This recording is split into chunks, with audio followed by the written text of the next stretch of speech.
I believe that studying the Book of Mormon from the angle of women's experience, women's challenges, women's testimony has affected my testimony tremendously. For example, with Sariah, I recognize far more and appreciate far more opportunities for my testimony to grow through trials. After studying Sariah and seeing her challenges there at the beginning of the Book of Mormon, I've come to the conclusion that if we will let Him, God will take us to that place where no one can help us but Him. And it's in that place that we find the greatest miracles of our life and recognize the fullness of all that He has to give to us, that He wants to bless us with. Sariah teaches me that.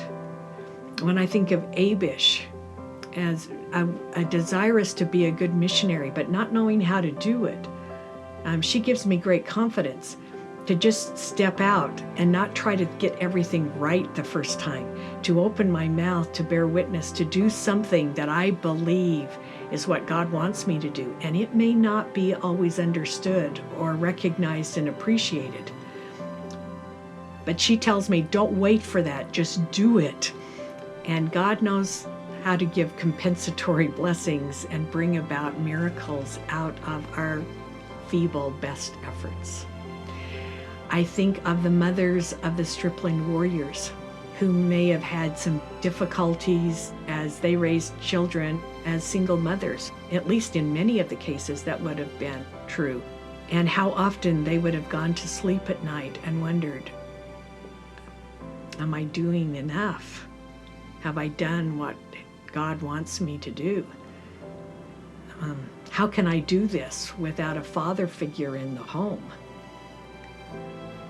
And how many days they would go in and day out, feeling frustrated and ineffective.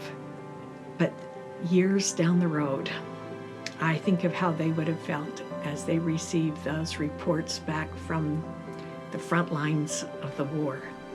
And then when those sons come home, and the testimony they bore, and the witness they could give that God is aware of them, and that they learn their faith from their mothers. I think that would have been just a remarkable thing, and that a lot of times mothers don't know what difference they make in the world. I hear it oftentimes at BYU among students.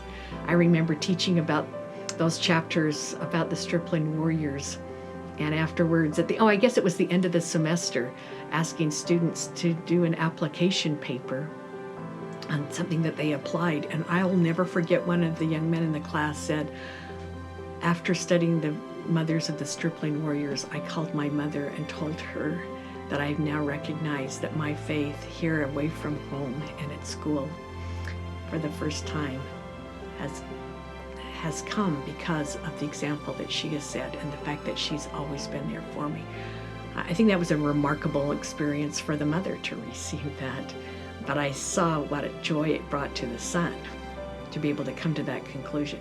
That happens all the time with mothers everywhere, and I love that example, and I think it's one of the reasons why most women in the church know and love the story of the mothers of the stripling warriors, because they brought about good by just doing what they could day in and day out when they received no credit for it along the way.